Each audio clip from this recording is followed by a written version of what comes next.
Core Connection. I'm Mira Rubin here with you on Enlightened World Network. And today we're talking about, or the topic is over the threshold of our resistance.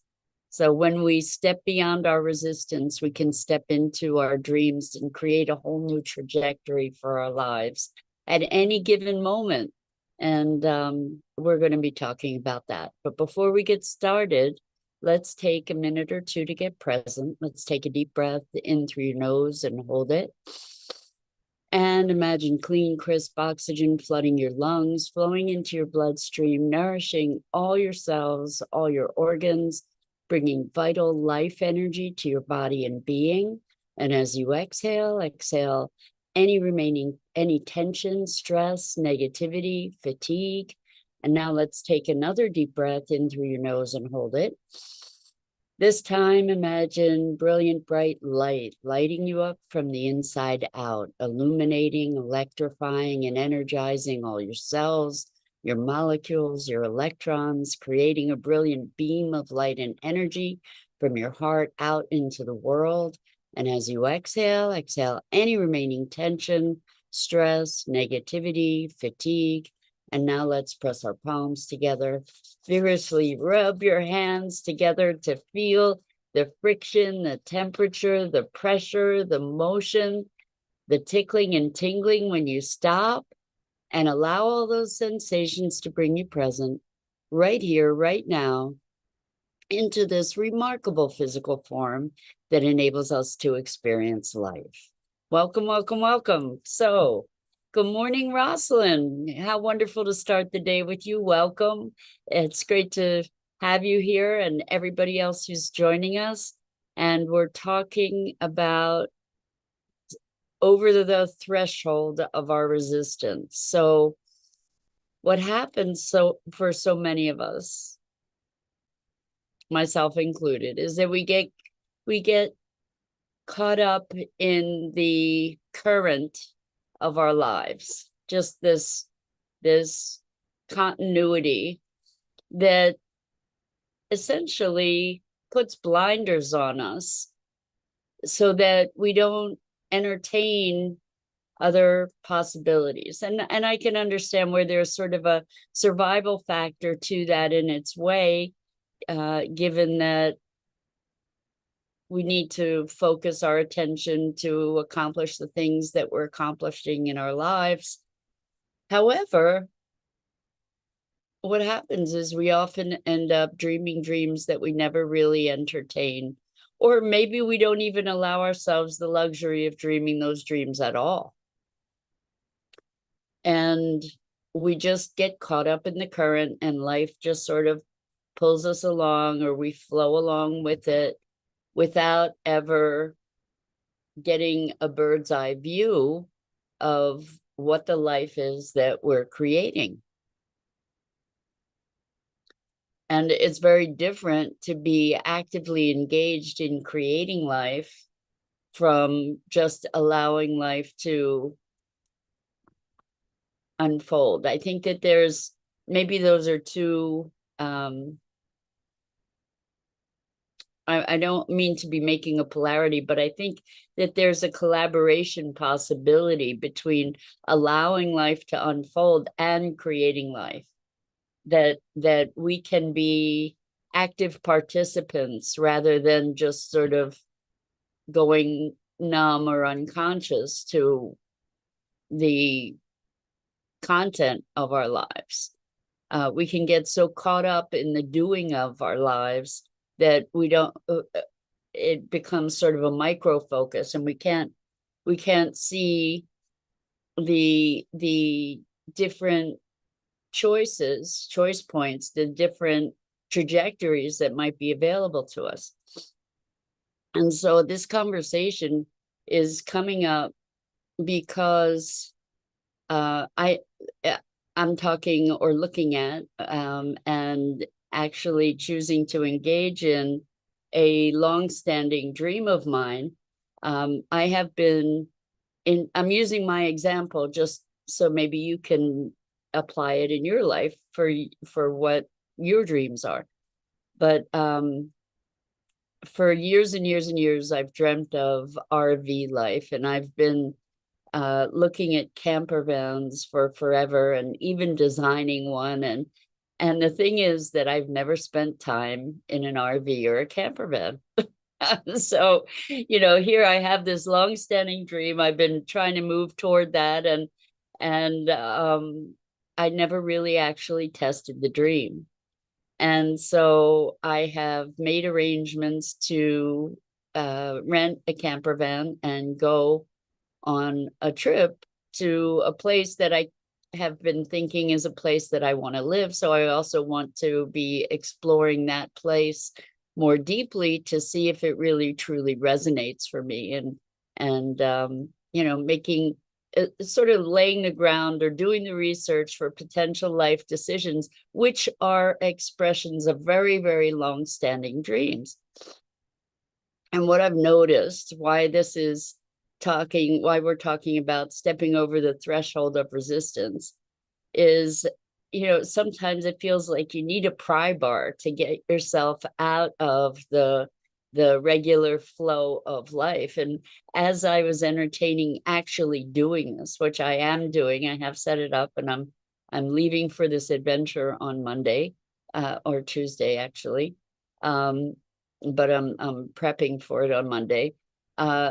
Is that there's a lot of resistance to overcome there. I noticed, like, this is something that's been a dearly held dream, and I'm saying this because I think that you may experience something similar, is that in the face of actually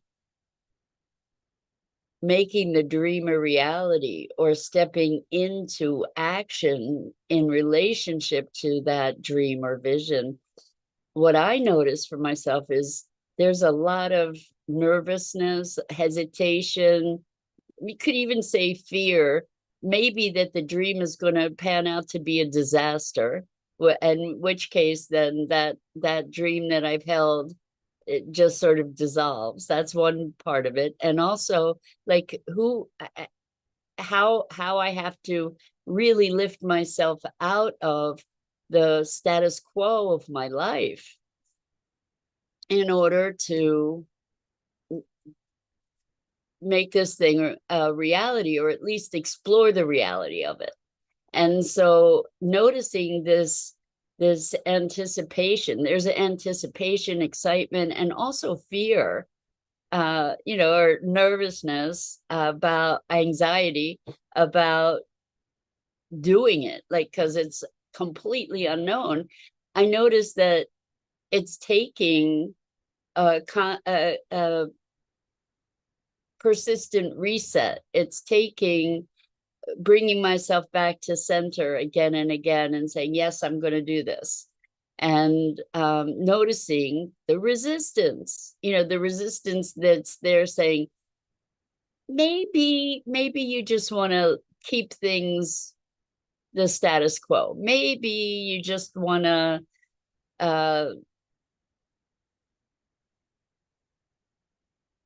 continue to dream about this. The thing is that when you have the opportunity to fulfill on a dream, not choosing not to kind of makes that dream dissolve.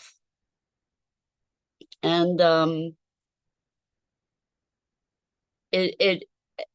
it's a point where you confront yourself to say, well, okay, am I BSing myself about this whole thing, or am I for real? Is it a for real dream? Is it a for real thing that I'm committed to, or do I just want to dream it rather than manifest it? So the resistance that I'm talking about is the resistance that we face in creating transformation and change for ourselves. And it shows up in all different ways. I see it showing up with clients as they come to sessions. It's so funny because they know that there's going to be change that occurs, and part of them just digs in their heels and tries to put on the brakes, even though they show up. Sometimes they don't even show up. But, it's like, are we going to show up for what we're committed to? And this isn't showing up for accountability from other people. I'm talking about showing up for ourselves. Are we going to show up for ourselves? What does it take to go beyond, to step beyond the threshold of that resistance into the things that are pulling on our heart and soul? My thinking is that if we have dreams and hopes for ourselves, for our lives, for what we're creating, that don't have any kind of, I'll call it resistance or trepidation or some kind of pull that we need to get beyond. If it doesn't have that, my thinking is that maybe we're not stepping far enough. Like there's an exhilaration in this nervousness. We can call it anxiety, we can call it fear, we can call it resistance, but it's stepping, the act of stepping beyond our comfort zone a little bit, at least a little bit, like to go push the limits of our comfort zone in order to move into something that we care a lot about. I think that it has an element of breaking through to it. We experience that breaking through. And there's something incredibly exhilarating and liberating about that. I mean, even in the face of the anxiety and all the stories that we'll tell ourselves to limit ourselves, to step beyond that or step into that, to embrace that, and to say yes and instead of yeah but, like to say, well, yeah, I wanted that, but to step into it and say yes and I'm going to embrace it. So it's not that following our heart and soul is effortless. It's not that it's always easy, because we have these parts of ourselves that are like the crabs in the bucket that are trying to stop the other crabs from climbing out. We do that to ourselves, like, let's just keep the status quo. Let's just not rock the boat, right? Because you start rocking the boat, who knows what's going to happen? You might end up in the water, and then what? And if you do end up in the water, maybe that's a good thing, although there could be sharks in the water, right? So we tend to impede ourselves with all these fears and concerns. I mean, we can take precautions, and do we let those considerations and concerns stop us? That's the question. And if we do, what's the cost? What's the cost? If we have the potential to make our lives as magnificent as we can dream. We truly do. And we were talking yesterday about how we really are the creators of our lives, how we have access to potentially unbounded capability and potential. And what does it take to explore that? I mean, even the exploration of that through our imagination. I don't know about you, but I have noticed that I even have resistance to that. Like, I've seen parts of me just sort of want to derail that effort, because the status quo, like it's shaking up the foundations. And once you start shaking up the foundations, who knows what's going to happen? But if we can start living into the who knows as something exciting and delicious, how much more might be available to us? What can we create when we start living into potentials? So this is really interesting. I have a brilliant person in my life who is really looking at how do we step beyond our resistance and our cultural resistance? How do we step into potentials and possibilities that the general culture doesn't acknowledge or is threatened by? Because not only are we threatened by these kinds of changes, but the culture, I know that it's the them, but the culture, the amorphous crowds or the people that we interact with in life, there's a cultural tone and timbre that wants to maintain itself. And so this person was talking about activism. It was a really super powerful conversation. So they had this vision of activism, of where to take action to make a difference. While the example they gave was so brilliant, like here are all these people drowning in the river, and our job is to be taking those people out of the river, saving the people that are drowning in the river, while this person was looking upriver to say, like, here's what's happening upriver, that all these people are ending up in the water. And the people that were pulling people out of the river were busy saying, hey, you know what? This is what needs your attention. These people are drowning. Stop putting your focus over there. We need you over here to be pulling people out of the river. But the thing is that they were the people pulling the people out of the river. They were helping people, but they weren't dealing with the source issue that was having people end up in the river drowning in the first place. And the idea was to look in this different place. And there was all this resistance from the people that were saving people from drowning at the end, and they were not only resistance, but they were creating a demand for the person looking upriver to be attending to the symptom rather than the cause.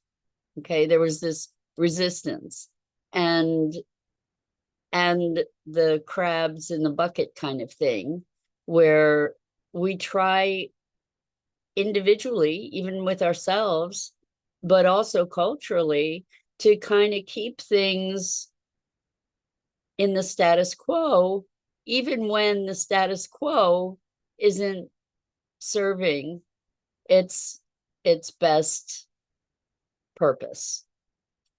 And so overcoming the resistance within ourselves, overcoming the resistance of the circles in which we reside, overcoming the resistance of existing paradigms, of existing patterns.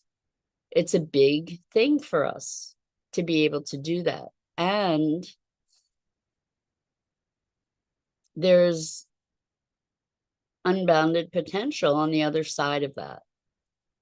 And so what today's invitation is to check in with yourself regarding your dreams, your hopes, your visions, and look at what is going on as far as your willingness to take steps in the direction of the fulfillment of those dreams. Are you resisting in some way, and it can be kind of an insidious resistance. It can be a resistance that doesn't show up as resistance. It's just, it's like, well, I don't have time, I don't have money, I don't have the resources, I don't, whatever they can sort of show up as excuses, right? And they can be very legitimate looking excuses. But the question is, if not now, when? And so I invite you to step into the possibilities that you entertain for yourself. And to truly be looking at what might be possible for you, what those possibilities might open up for you and for the world. Because I think as we begin to make real our visions for ourselves, we can also be making real our visions for the world. That we have more momentum, more confidence, as we push our own boundaries, as we or test or like actually approach our boundaries, we can find that those boundaries are much more malleable than we had imagined, than we had believed, than we had subjected ourselves to. And new worlds can open up. And the more we experience the success of doing that, the more we experience our ability to expand and to grow and to find and experience richer fulfillment, the more brazen we can become, the more emboldened we can become in shaping the reality that we experience and expanding those bounds. So that's the invitation, is to feel into what can open up for you. Feel into what is that audacious step you can take, and allow yourself the courage, the boldness, the inspiration to take it. So when I talk about pushing the river, I don't mean ignoring the flow of life. What we're looking to do is to find our alignment with that. And with that alignment, as we truly align with the flow of our lives, what happens is that there's a momentum that then sweeps us into those new potentials rather than into the mundane throes of an unconscious life, but to actually, rather than allowing ourselves to fall into numbness and automatic kinds of behaviors, to actually come alive in life, to actually be in active collaboration and communion with life and the calling of our soul, like to allow life to pull us forward instead of just rocking through the existing currents. So that's it for today. I'm Mira Rubin. This is the Core Connection, and I go live here each weekday morning at 9 a.m. Eastern on the Enlightened World Network Facebook page and YouTube channel. And I invite you to please Hi, Dido. So good to have you here with us this morning. Thank you, thank you, thank you. I invite you to please like and share and follow the Enlightened World Network Facebook page and YouTube channel, as well as mine. The links are in the description. And as always, it is a deep, deep privilege and pleasure and honor to have these conversations with you and explorations about what it is to be human and how we can best express our soul's yearning for that expression in these lives that we live. So until next time.